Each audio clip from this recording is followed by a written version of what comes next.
السلام عليكم ورحمة الله وبركاته. معنا الشيخ محمد الشكرة من خان يونس. اليوم متواجد معنا في مسجد النور في مدينة الليد.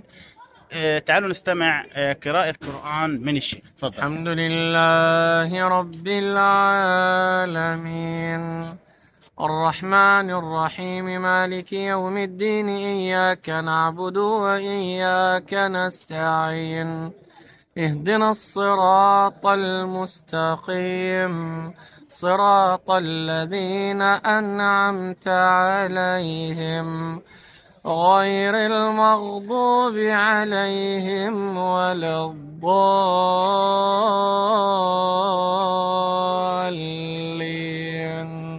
آمين. بركت شيخ محمد الله شكرة من يسلمك. خان يونس. ايش بس احكي لي، شو بتسوي هنا في مدينة الليد في مسجد النور؟ أنا مؤذن في المسجد، مسجد النور. مسجد النور صحيح. ما شاء الله. كيف وصلت هون لمدينة الليد؟ والله الحمد لله رب العالمين، معي تصريح يعني الحمد لله.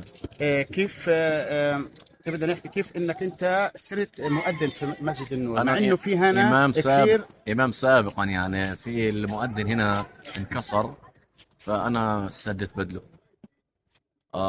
انصاب يعني. لك فترة يعني كبيرة بتأذن؟ لا فترة صغيرة يعني.